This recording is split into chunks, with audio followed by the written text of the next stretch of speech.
Hello student, welcome to my YouTube channel excellent success group. तो student, आज हम discuss करेंगे क्लास 6 में चैप्टर 14 प्रायोगिक ज्यामिति की प्रश्नावली 14.5। क्वेश्चन नंबर 3 दे रखा है, एक रेखाखंड एक्स वाई का लंब समद्विभाजित खींचिए जिसकी लंबाई 10.3 सेंटीमीटर है। ठीक है, तो इसके बाद पहले हम इतने पार्ट को करते हैं, बाकी फिर नीचे वाले पार्ट को सॉल्व करेंगे। तो हम सबसे पहले एक्स वाई रेखाखंड खींचेंगे जिसकी लंबाई कितनी होगी, 10.3 सेंटीमीटर होगी। तो यहाँ पर मैंने 10.3 सेंटीमीटर का लाइन ड्रॉ कर दी, 10.3 की कर दी। और स्टूडेंट, आपको सारा काम पेंसिल से करना, पेन का यूज़ बिल्कुल भी नहीं करना। मैं इसलिए कर रहा हूँ ताकि आपको वीडियो में क्लियर नज़र आए। ठीक है, ये एक्स वाई हमारी हो गई। फिर बोला इसका लंब समद्विभाजित करना है। लंब समद्विभाजित करने का मतलब जैसे मान लो ये 10 की लाइन है, तो आपको प्रकार को 10 से ज़्यादा ओपन करना, मतलब 10 का आधा जो होता है 5 से ज़्यादा ओपन करना है। 6, 7, 8 जितना मर्जी को ओपन कर सकते हो आप, आपकी मर्ज़ी है। जैसे मैंने इसको ओपन कर लिया 6, 6.5 के आसपास ओपन कर लिया, तो मैंने करीबन 6 से ज़्यादा को ओपन कर लिया। ठीक है, मैंने वाई पे रखा पॉइंट को और यहाँ पर एक आर्क लगा दी। इसी तरीके से एक नीचे आर्क लगा दी, एक ऊपर लगानी है, देखो इस तरीके से, एक ऊपर एक नीचे। इसी तरीके से मैंने यहाँ पर एक ऊपर और एक नीचे। ठीक है, दोनों हमने ऊपर नीचे, जब तक हमें क्रॉस पॉइंट ना मिल जाए हमें इस तरीके से करना है। करने के बाद अब हम इन दोनों क्रॉस पॉइंट से पास होती हुई एक लाइन को ड्रॉ कर देंगे। कर दी लाइन को ड्रॉ करने के बाद इसको ना जैसे नाम दे दिया हमने, इस पॉइंट को नाम दे दिया एम, इसको नाम दे दिया हमने ए, इस पॉइंट को नाम दे दिया बी। देने के बाद फिर देखते हैं आगे क्वेश्चन में क्या बोला गया है। इस लंब समद्विभाजक पर कोई बिंदु P लीजिए, जांच कीजिए क्या PX और PY दोनों बराबर हैं।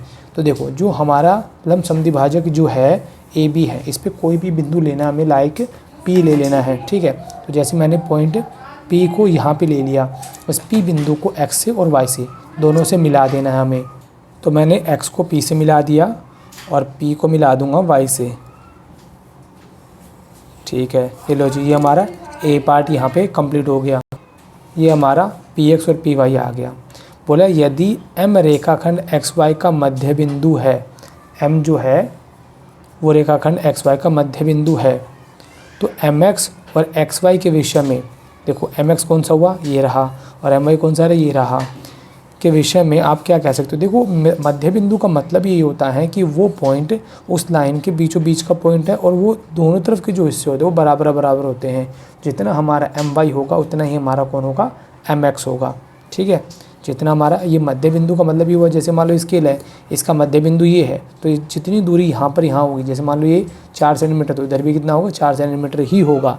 ये मध्य बिंदु का मतलब होता है। ठीक है, ये हमारी रेखा थी शुरुआत में 10.3 सेंटीमीटर की, और हमें क्वेश्चन में गिवन दे दिया है कि M जो है वो मध्य बिंदु है,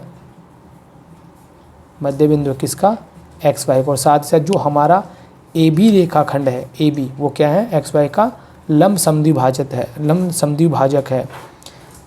रेखाखंड AB लंब समद्विभाजक है, समद्विभाजक है किसका, XY का। क्लियर। और हमें क्वेश्चन में दे दिया बी पार्ट में कि इसका मध्य बिंदु, मध्य बिंदु का मतलब क्या होता है कि जितना हमारा MX है उतना ही हमारा कौन होगा, MY होगा। मध्य बिंदु का मतलब ये होता है, अगर मैं पूरी XY की लंबाई निकालना चाहूँ तो क्या निकल के आएगी, इसे नंबर 1 मान लेते हैं, MX प्लस में MY निकल के आएगी। ठीक है, अब मैं यूज़ करता हूँ यहाँ पे इक्वेशन नंबर 1 का, समीकरण 1 के प्रयोग से। ठीक है, तो XY का मैंने XY रहने दिया, MX का मैंने MX रहने दिया, जो MY है MY की जगह मैंने क्या किसको लगा दिया, MX को लगा दिया, क्योंकि दोनों आपस में क्या बराबर हैं। यहाँ लिख दिया XY, MX कितना हुआ, 2MX। अब ये गुणा में 2 है, किसमें है, गुणा में, तो दूसरी तरफ जाएगा तो ये भाग में आ जाएगा, XY बटे में 2, आगे कुछ नहीं है तो 1 मान सकते हो।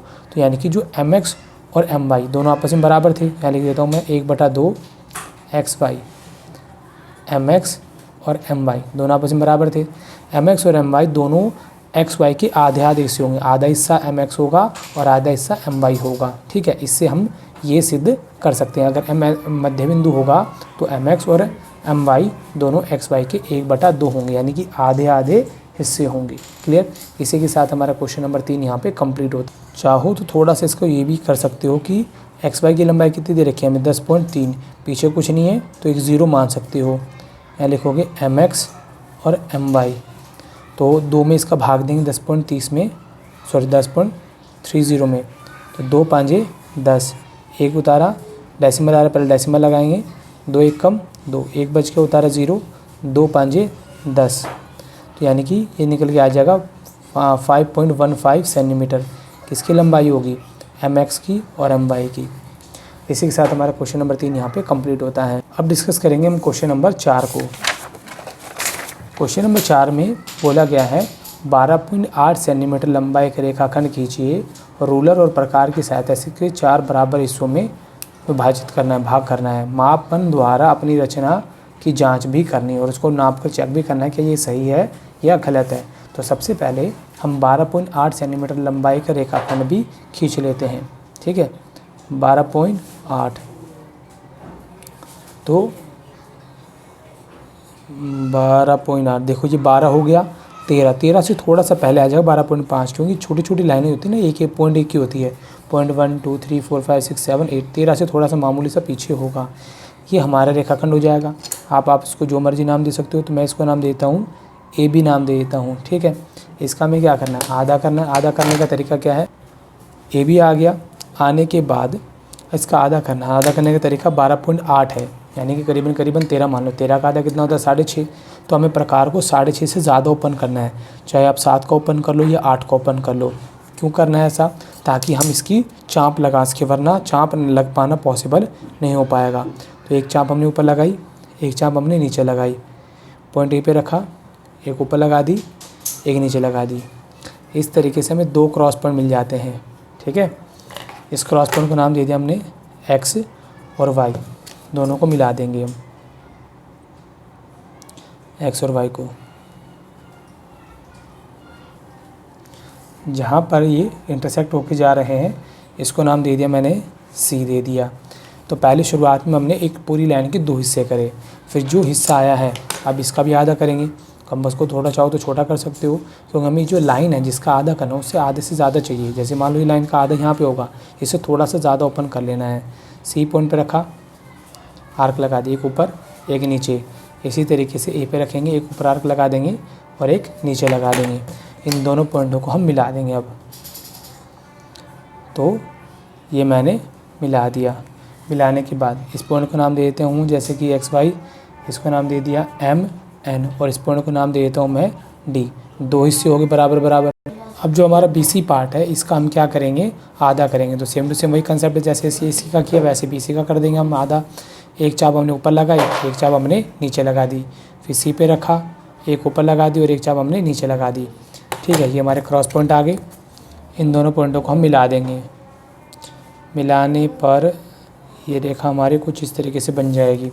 इसको हमने दिया, इसको नाम देते हैं पी क्यू सी डी, और इस पॉइंट को नाम दे देते हैं ई दे देते हैं। ठीक है, तो हमारा पूरा रेखाखंड 4 हिस्सों में बंट चुका है। अब बंटने के बाद हमें जांच भी करनी होगी कि क्या ये सारे भाग बराबर हैं या नहीं है।